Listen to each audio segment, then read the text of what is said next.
Hi, this is Eric Boyce, CEO and Chief Investment Officer for BKA Wealth Consulting, and welcome to Charts and Chat for June 13th of 2022. Please see our disclaimer for important information. Here's our high frequency data. You can see in the week over week column on the far right some negative categories: hotel occupancy, open table down and rather appreciably in the last week. As well as steel production, rail car traffic, and as we know, the labor market continues to be exceptionally strong.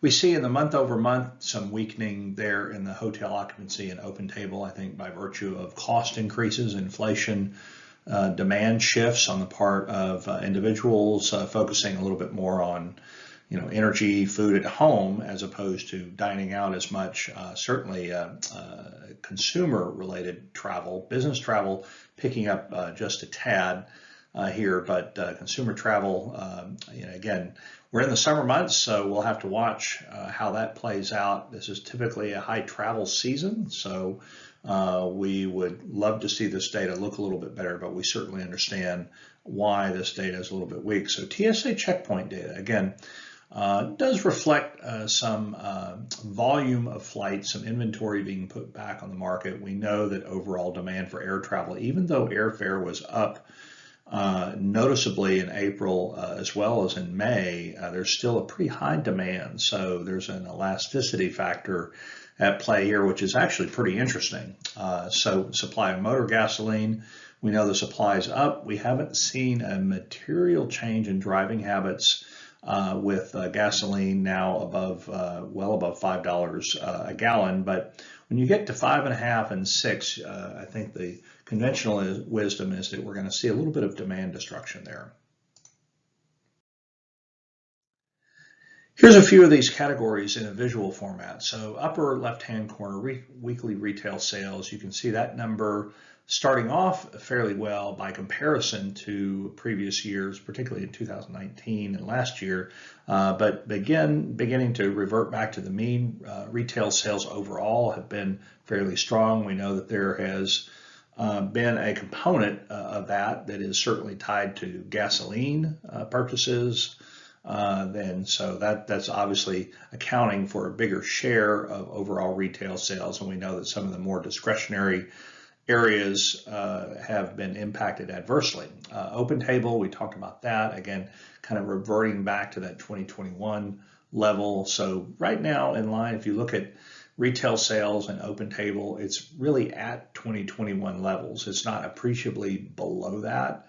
But that's in terms of year-over-year change. You get down to supply of motor gasoline, you see how that number tracks pretty much in line with 2019, 2021.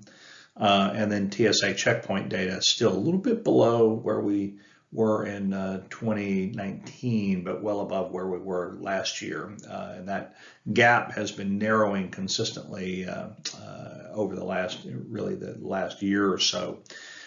Interestingly enough, the supply of gasoline and gasoline storage is fairly low, certainly well below its 5-year average. So as we talk about supply of motor gasoline, there certainly is a risk of having shortages, particularly in some of the blends like diesel coming up, which will certainly impact some of the transportation industry and shipping and freight, overland freight industries. So have to continue to watch the supply factor with regard to gasoline. But in any case, here are 4 fairly important areas related to the consumer that we need to watch. Well, we had an inflation print on Friday. The headline number was 8.6%. On an annualized basis. That was above the consensus estimate of 8.3, which is also the number that we had last month. So headline inflation, which again includes food and energy, which are very volatile. We know that, but both are high right now. And so we actually had a negative print, as it were, in the headline consumer price index. And that was really the big catalyst for the sell-off on Friday. Now, if you look at the core, though, interestingly enough, it is still very high. but it is off of its peak. So if you look at the number that we got, which is 6.0% on an annualized basis, the estimate was actually for 5.9, but it still represents a drop from 6.2 a month ago. So a drop from the previous reading on the core. Again, that core strips out food and energy prices. So this would be shelter, this would be rentals, this would be car rentals and other things like that, just not food, not energy.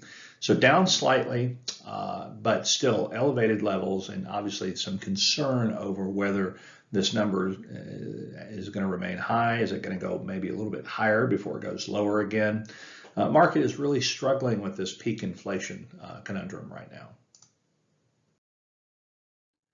Here is the 2022 CPI year-over-year consensus forecast, again going higher. So as we see this number, and we saw the most latest print just now, that this number continues to move higher. And so, like I said, the peak inflation conundrum is this uncertainty over whether we have seen peak inflation, whether we are going to see more inflation, a higher inflation print before it goes lower again, and how will that impact the demand function, which will ultimately kind of determine how this, if this soft landing is to materialize versus a recession environment. And a bit unknown. I think there is there are arguments on both sides, right? But I think right now, it'll be very important, because we were looking for a little bit of a continuation of the inflation drop in this data point that we got Friday, and we didn't really get it. So again, we'll look towards the July number, and that will be important because we'll be closer to another Fed rate increase, which I think after Friday's market activity, there's an increasing feeling that maybe the Fed's going to go 75 basis points, or 0.75%. What it means is that there's really not much of a window right now for the Fed, maybe after the next 2 meetings and 2 raises, that they might kind of slow it down a little bit. And I think that's what's got the market a little bit upside down at the moment.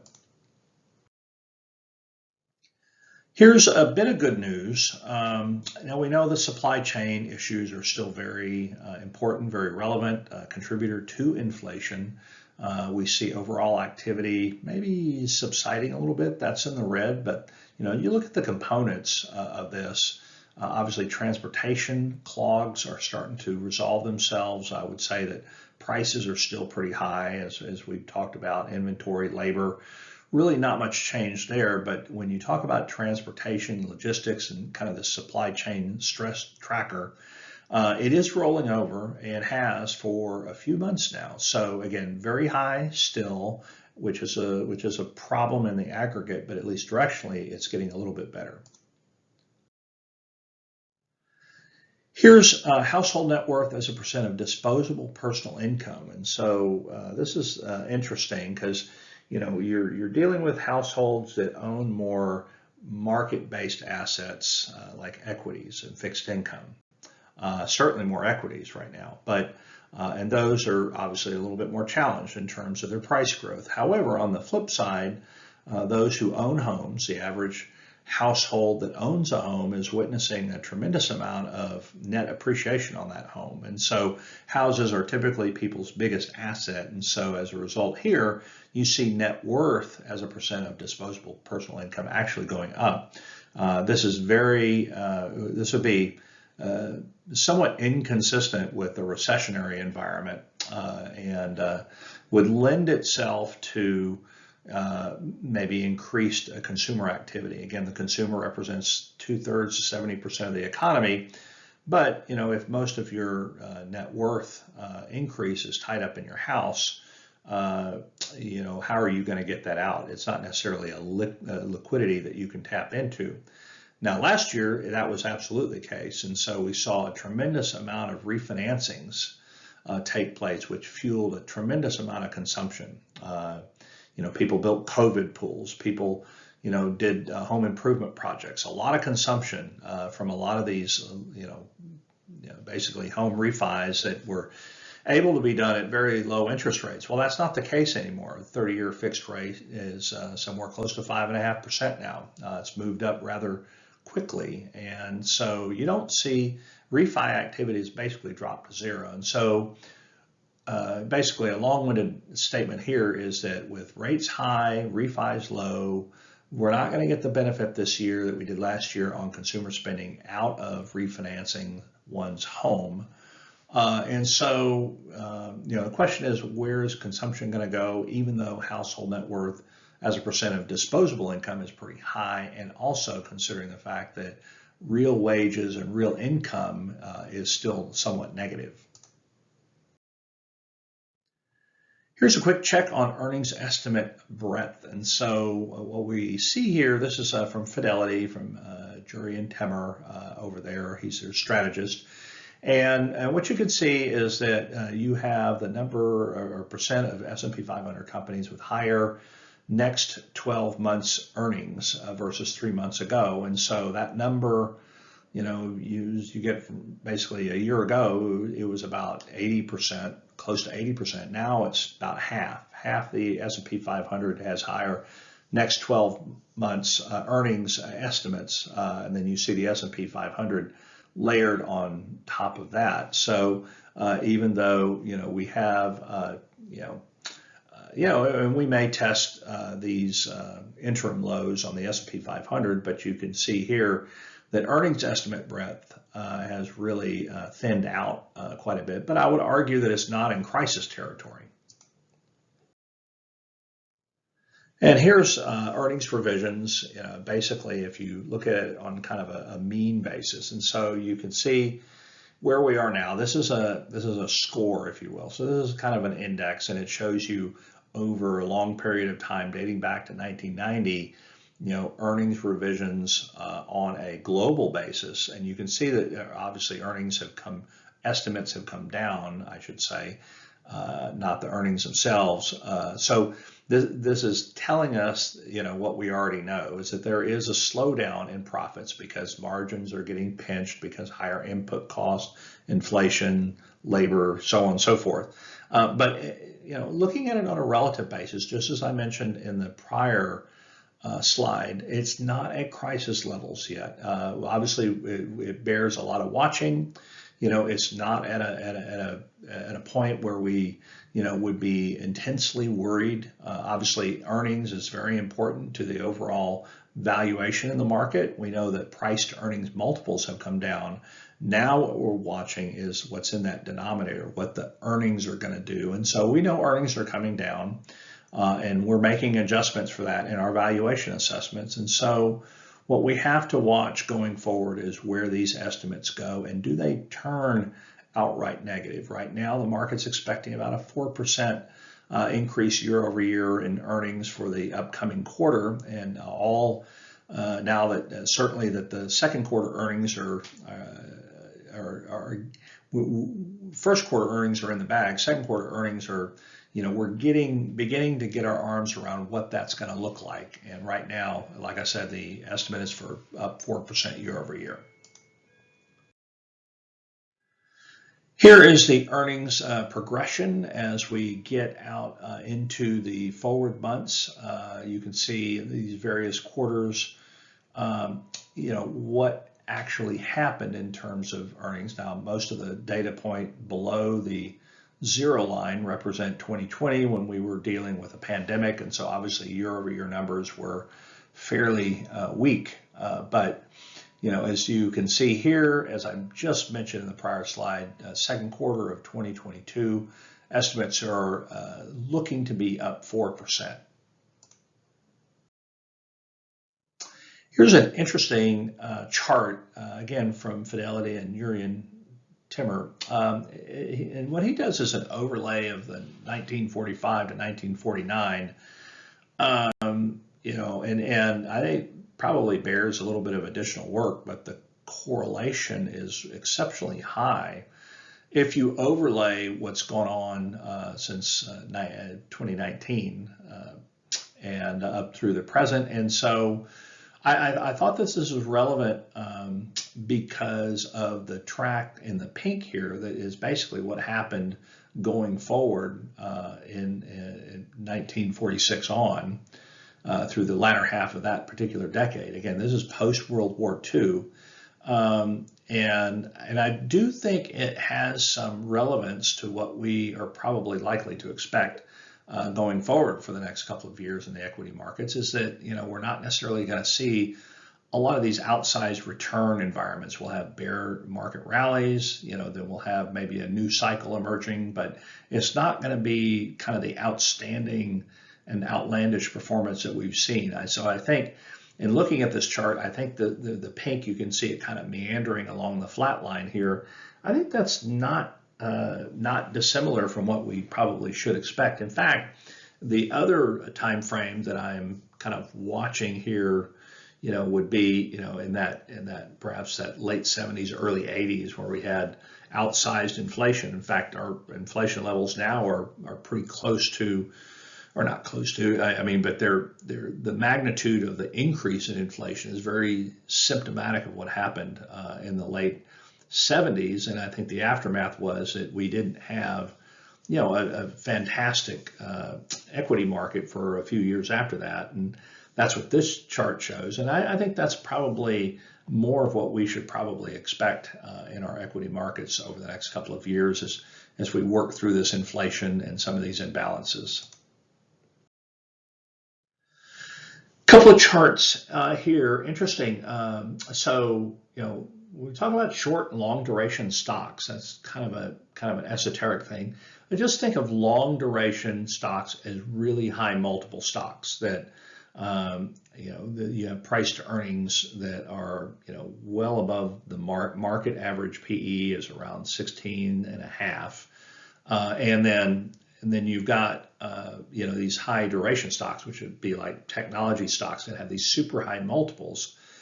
And you can see how the problem in these, where the problem developed. And if you overlay the 10-year yield on top of relative performance versus the short and long duration, you can see, just how influential increased interest rates are in causing turmoil in those high-flying stocks. And that's exactly how this has played out. So it's, we've stayed away from a lot of these high flyers because as fast as they rise, the harder it is they fall. And like I said, that's exactly what has played out here. Another thing that is coming to the forefront right now is household asset allocation and stock ownership. You see in the blue line, stock versus bond ratio, that's exceptionally high. And then that is overlaid here with S&P 500 10-year forward price return. Again, this is one of these interesting charts that there's a pretty tight correlation. So I would tell you that this chart, looking at it, doesn't particularly bode well for stock price returns in the coming years. And I think to some degree it's fairly consistent with our thinking that it's going to be a weaker environment for stocks, not necessarily negative, but some years you may have -2, 3, some years you have positive, and you have to find some other ways, and you have to find areas within the market that are performing. So selectivity in the environment that's being suggested by this particular chart is going to be very key going forward. Well, let's look at consumer sentiment, and it's basically as low as it's ever been. And again, as we've talked about this many times, there's consumer confidence and then there's consumer sentiment. This is derived by the University of Michigan and it is heavily influenced by inflation. So, of course, in a high inflationary environment, your sentiment is going to be low, and that's exactly what's going on here. And this is very much fueled by the inflation data that we're seeing in real time. And as you see in these little red circled environments, this is from Charlie Bolello, He's identified these spots where, when you have this kind of sentiment drawdown, it's very emblematic of a high inflationary period, which typically precedes a recession. So again, no surprises there, but it's interesting to see how, we can correlate this pretty tightly with drops in sentiment that are also tied to high inflation environments.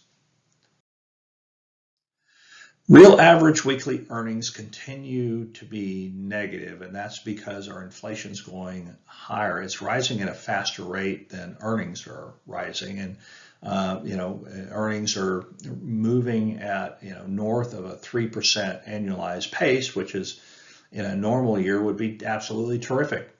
This year, not so much, just because we have high inflation.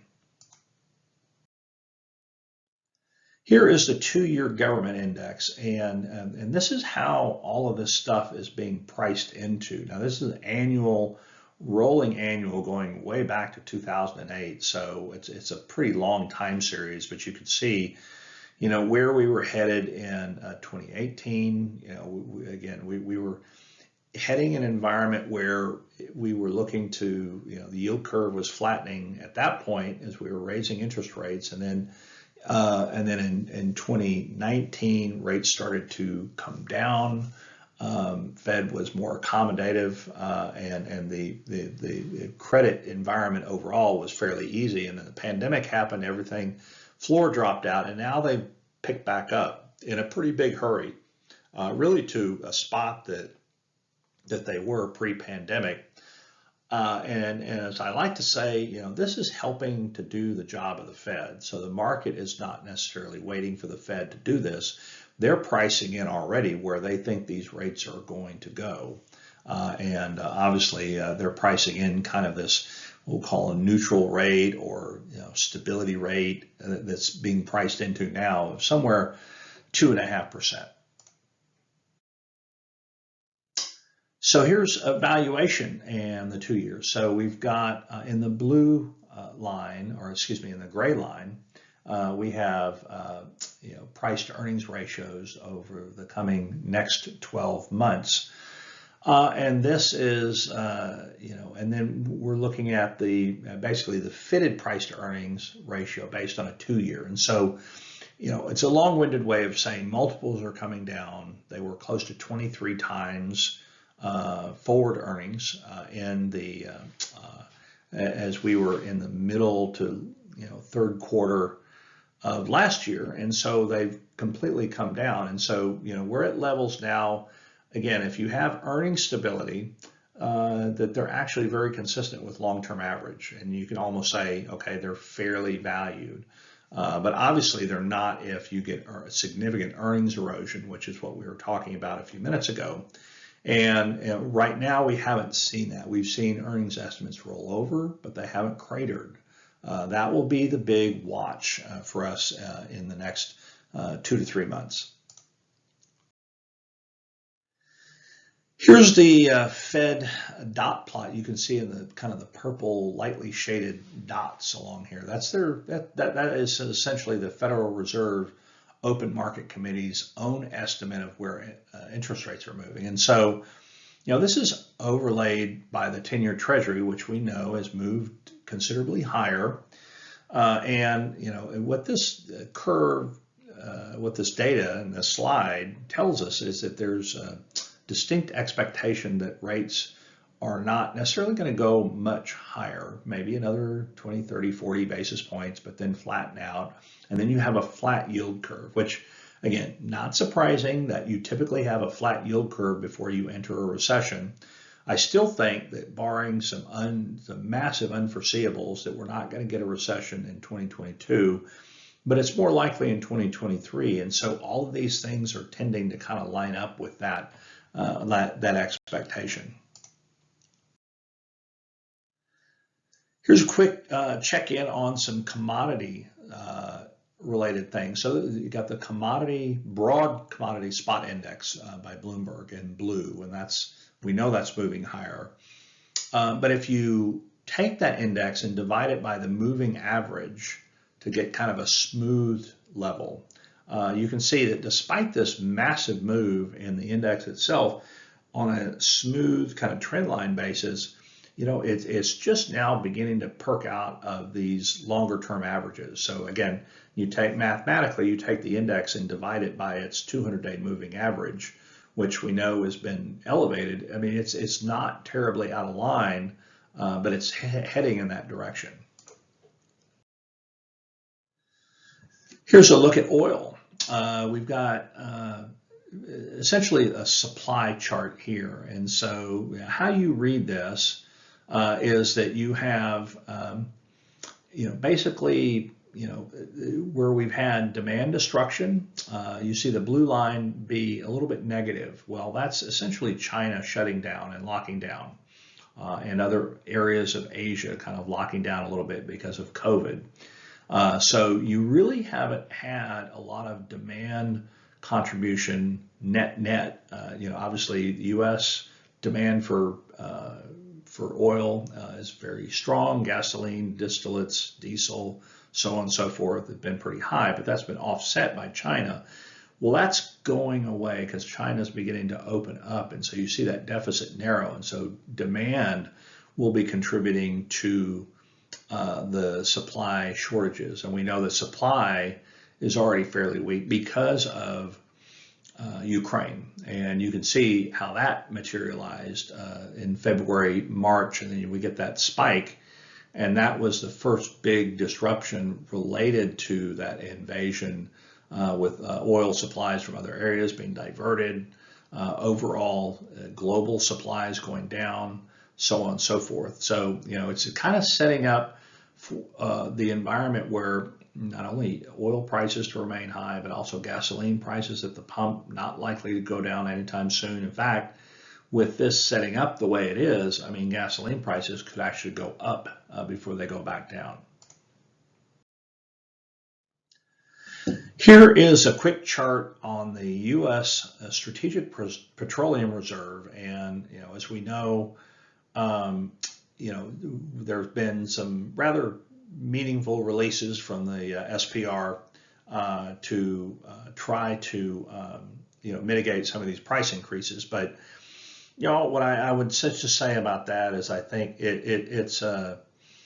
it doesn't do that much for prices. I mean, there's inherent imbalances in supply and demand that we literally just looked at. And so, if you look at the SPR, which is now, well below its capacity because of some of these consistent and very pronounced releases, we are, drawing down our ability in a strategic reserve to, help, try to deal with, other kind of one-off shocks because of this. And so really the question becomes, how are you going to get more energy into the market? And, we've got a dalliance going on with these rogue regimes that we have forsworn against working with, like Venezuela and Iran. And now we find ourselves sending envoys to meet with, Maduro's cabinet there in Venezuela, and almost legitimizing the Venezuelan government when we've been trying very hard over the last 2 years to recognize the opposition as the real leader of Venezuela. And that's all in lieu of opening up the Keystone Pipeline and other sources, particularly of the pipeline. The Keystone Pipeline would allow more heavy oil sand related petroleum coming out of Canada to reach the refiners down on the Gulf Coast, which are geared to process the heavier grades of crude, not the light crude that we see in a lot of these foreign markets. But anyway, it's a long story with many different wrinkles. Obviously, there is, Biden is likely to make a trip to the Middle East to try to convince Saudi Arabia to produce more oil. When you get into trying to build commitments with rogue regimes or with dictatorial leaders, you tend to have less comfort and less stability in those types of things. So obviously something we're going to have to pay attention to. Well, here's our contribution to CPI. And we looked at CPI earlier in the slide deck. And so, this whole question of are we at peak inflation, I think is a valid one. And I think, Bloomberg economics practitioners, they compile an estimate as like a consensus estimate here. And so what it tells us really where we are right now is that inflation may not peak for another couple of months. So we've got food inflation, we know that, energy we just talked about. And so we see the components of it. So food, remaining elevated. We know energy actually increasing. New and used vehicles is the inflation contribution there is expected to wane as some of these supply chain issues. And we just talked about how supply chain issues are still elevated, but they're not as bad as they were. So that helps get more autos onto the market, and it helps bring more supply, which is going to bring down the rate of growth in prices. And so it will be less of a contributor, even if some of these other areas are going to remain high or at least consistent. Here's something that we'll also need to monitor as it relates to consumption. This is consumer credit. And so what this is telling us here is that we've got consumers that are drawing on their credit cards. They're certainly drawing down their savings, but they're taking on more debt balances on their credit cards to fuel consumption. And so this is not something that you want to see happen in perpetuity, because it is self-limiting. And at some point, you get debt balances and consumer credit balances that are, again, too high. It starts to limit spending, and then you increase the risk of defaults on these types of credit vehicles. So obviously something we're going to have to watch here too. Small and developing central banks. So, as we sit here and ponder what the Fed is going to do in the coming months and the next year, what's clear is, U.S. was behind the curve. And what we've seen here is that, in this red line, which represents the number of small and developing country central banks, these banks were lifting rates well before the Federal Reserve was. In fact, developing country were raising rates before the Fed. And so, what we're doing is just basically following a trend of tightening credit on a global scale. And so when you do this, inherently, you're going to kind of curb overall global growth and really overall net trade for a period of time until you can kind of work out the imbalances in the economy. Well, here's another look at monetary policy, and you can see, the ebbs and flows of interest rates. You can see the real policy rate here in the blue, and that is you see the Atlanta Fed real Fed funds rate curve with 4% inflation in 2024, and the solid blue line is that natural rate of interest, which we talked about. And the feeling is that maybe that's about 2.5%. But you can see here that, largely over the period since the global financial crisis, that conditions have been very accommodative. And you read that and you hear that, but now you can actually see that. And so, the circumstances are very accommodative, and they're certainly becoming less so. If you look at the two dotted lines towards the right-hand side, you can see,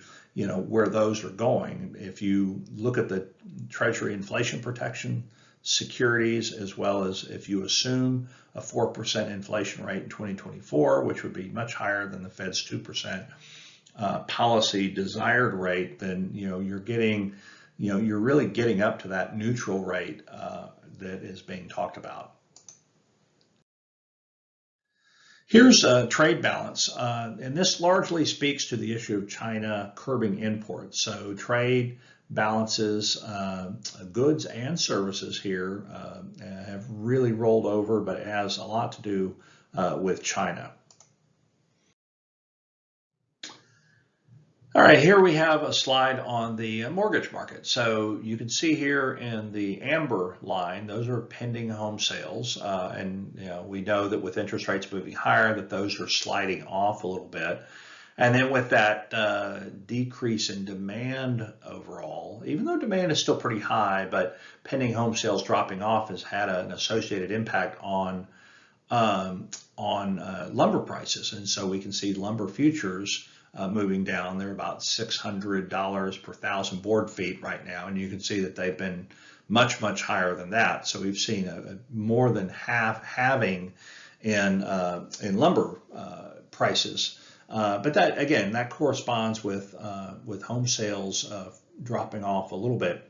And then in the blue line in the upper part of this, you can see where the mortgage rates are moving higher. So this is all very much kind of, orchestrated with higher rates, decreasing demand, obviously decreasing refis, and as we'll see in a second, putting a real pinch on first-time home buyers.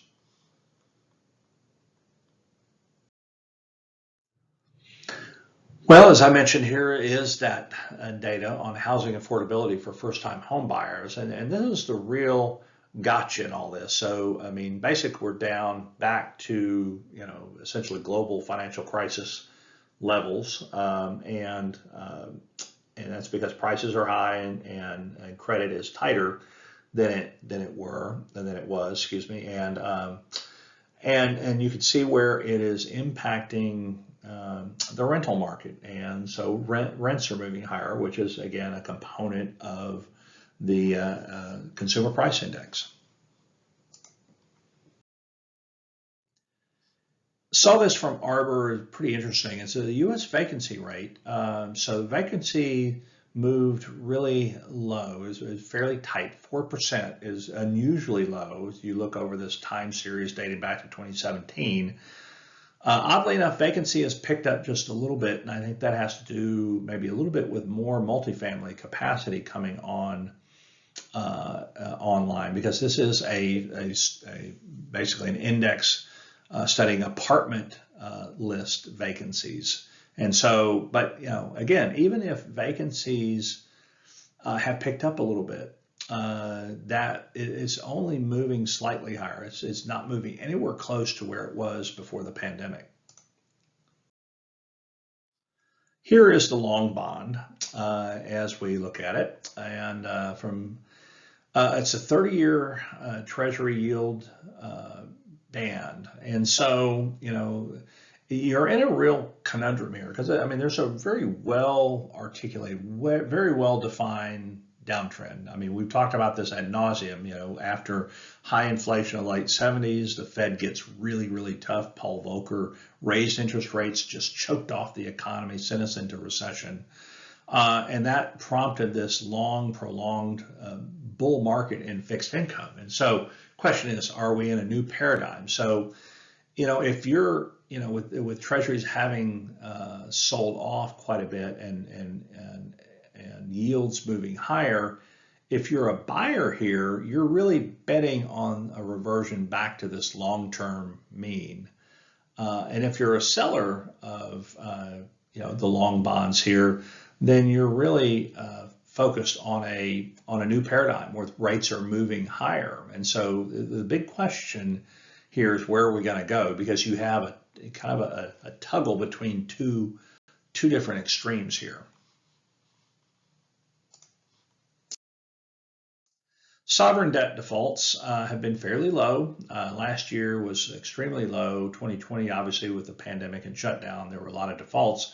So anyway, there is a watch list. The credit rating agencies, have a lot of potential defaults kind of identified, and they're noted here in that lightly shaded extension of that bar in the far right for 2022. Not necessarily as big as 2020, but enough that matters. And so when you look at sovereign credit quality, I think there's some questions out there, and I think this credit quality issues extend over to the commercial sector as well, where overall default rates, I think, in very similar fashion to this, are low relative to other years that we've seen. And you can see 2013 through 2015, and then again in 2017 we had, a little bit more elevated level of defaults.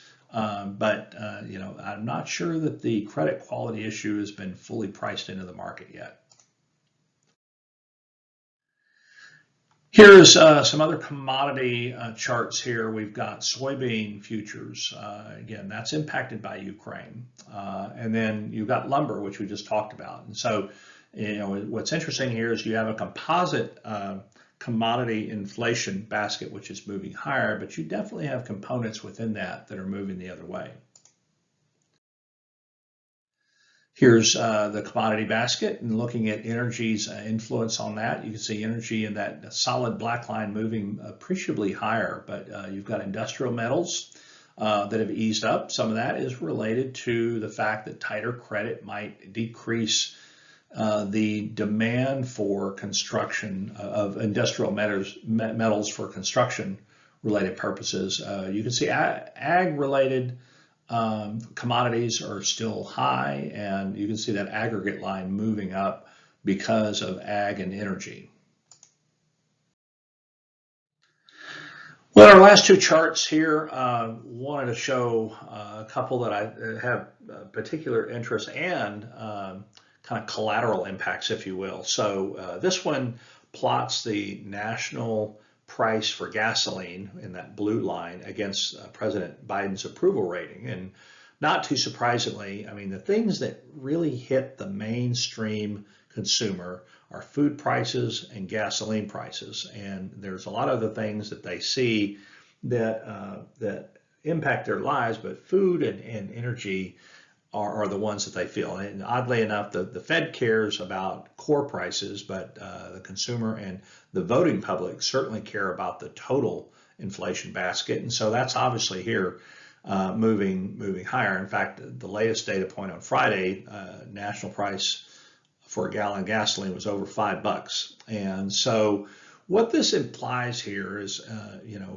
and as I said, I think energy prices are going to remain high because of the supply demand conundrum that we've got. And if that's the case, then you have food prices remaining high because of grains. And you've got, grain supply out of Ukraine being really crimped. And so global grain supplies are really down right now. And so again, if you have these things persist, it really foreshadows a change in our electoral map as we go into next year. A lot of pundits are calling for the Congress to turn over, actually both houses, certainly the House and probably to some degree the Senate too. And I'm not waxing politics here. I'm just saying that has implications for kind of stalemate within government because you've got President Biden. And so things could get bogged down, but at the same time, maybe you have less risk for policy, increased government spending, which could fuel inflation and some of these other things. But really, just to show this, to highlight the presumption that we're going to have a change in the political calculus looking into next year. And in our final slide today, I show this just because it caught my attention in a big way. Obviously, we've had a rash of gun violence, and one very near and dear to us here in Texas, down in Uvalde lately. And again, I'm not going to get into politics or what we should or shouldn't do or whatnot, but just make this observation that there is an amazing statistic looking at that red bar in the U.S. relative to other developed countries.